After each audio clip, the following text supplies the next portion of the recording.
മാവേലി ഇല്ലാത്ത ഒരു ഓണത്തെക്കുറിച്ച് നമുക്ക് ആലോചിക്കാനേ കഴിയില്ല. പത്തനംതിട്ട ജില്ലയിൽ കഴിഞ്ഞ 4 വർഷമായി മാവേലി വേഷത്തിലെത്തുന്ന ഒരാളുണ്ട്. അങ്ങാടിക്കൽ സ്വദേശി രതീഷ്. ജില്ലയിലെ ഓണാഘോഷ പരിപാടികളുടെ അവിഭാജ്യ ഘടകമാണ് ഇപ്പോൾ രതീഷ്. ഓണാഘോഷങ്ങളിൽ ഒഴിച്ചുകൂടാനാവാത്താണ് മാവേലി വേഷധാരി. ഈ മാവേലി വേഷധാരിക്ക് പ്രത്യേകതയുണ്ട്. പത്തനംതിട്ട അങ്ങാടിക്കൽ സ്വദേശിയായിട്ടുള്ള രതീഷാണ്.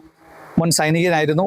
ഇപ്പോൾ പട്ടാളത്തിൽ നിന്നും വിരമിച്ച ശേഷം കോന്നി മെഡിക്കൽ കോളേജിൽ സെക്യൂരിറ്റിയായി ജോലി ചെയ്യുന്നു. കഴിഞ്ഞ 4 വർഷമായി മാവേലിയായി വേഷമണിഞ്ഞ് ജില്ലയുടെ വിവിധ ഭാഗങ്ങളിലൊക്കെ പോകും. അപ്പോൾ നമുക്ക് രതീഷിന്റെ വിശേഷങ്ങളിലൊക്കെ. രതീഷേ, മാവേലി നമസ്കാരം. നമസ്കാരം. ഹാപ്പി ഓണം. ഹാപ്പി ഓണം. എങ്ങനെയാണ് ഈ മാവേലിയിലേക്ക് എത്തിയത്? ഞാൻ പട്ടാളത്തിൽ നിന്ന് റിട്ടയർഡ് ആയിട്ട് വന്നപ്പോൾ നമ്മുടെ ക്ലബിലെ അവരെന്ന് പറഞ്ഞിരുന്ന ഒരു മാവേലി ഈ പ്രാവശ്യം ആവുമെന്ന് ഇങ്ങനെ ഒരു 4 വർഷം മുമ്പ് തിരക്കിയായിരുന്നു. അങ്ങാടിക്കൽ നവകേരള സ്പോർട്സ് ആൻഡ് ആർട്സ് ക്ലബ്ബാണ്. അപ്പോൾ അന്ന് മാവേലി ആയപ്പം ഒരു നല്ലൊരു ഇത് തോന്നി. അപ്പോൾ പിന്നെ അത് കണ്ടിന്യൂ ആക്കി. ഇപ്പൊ സ്ഥിരമായിട്ട് എല്ലാ വർഷങ്ങളിലും ഞാൻ തന്നെയാണ് ക്ലബിന്റെ മാവേലി. ഈ കോസ്റ്റ്യൂം ഒക്കെ എങ്ങനെയൊക്കെയാണ്? ബാക്കി എന്തൊക്കെ? ഇത് ആനന്ദപ്പള്ളിയിൽ ഒരു മേക്കപ്പ് മാസ്റ്റർ ഉണ്ട്. അദ്ദേഹത്തിന്റെ അടുത്ത് പോയാണ് മേക്കപ്പും എല്ലാം ഉള്ള. അവിടെ തന്നെ ഡ്രസ്സും എല്ലാം അവിടെ തന്നെയാണ് കാര്യങ്ങളെല്ലാം റെഡിയാക്കുന്നത്.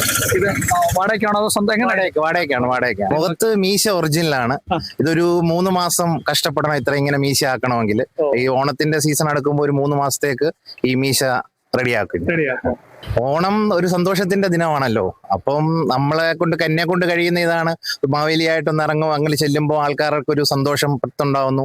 ഇപ്പൊ ഇത്രയൊക്കെ പ്രശ്നങ്ങൾ ഉണ്ടായ ഒരു സമയത്ത് എല്ലാവർക്കും ഒരു സന്തോഷം ആണ് ഞാനും ആഗ്രഹിക്കുന്നത്. സൈനികൻ എന്താണ് മാവേലിയായിട്ട് എത്തുമ്പോൾ ഉള്ള ഒരു സന്തോഷം കൂടി? നല്ല സന്തോഷമുണ്ട്. എല്ലാവരുടെയും അടുത്ത് കാണാൻ കഴിയുക എന്നുള്ളത്. അല്ല, ഇപ്പം ഞാനിത് ഈ മാവേലി ആയില്ല എങ്കിൽ എനിക്ക് നമ്മുടെ നാട്ടിലുള്ള 1-2 പേരെ മാത്രമേ കാണാൻ കഴിയുള്ളൂ.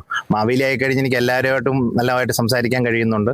അവർക്കൊരു സന്തോഷമാണ് നമ്മളെ കാണുമ്പോൾ. അങ്ങനെ ജില്ലയിലെ പ്രളയത്തിന്റെ കെടുതിയൊക്കെ ഉണ്ടെങ്കിലും മാവേലിയൊക്കെ എത്തിയോടുകൂടി ഇവിടെ പത്തനംതിട്ട ജില്ലയിലും ഓണാഘോഷം സമൃദ്ധമായിരിക്കുകയാണ്.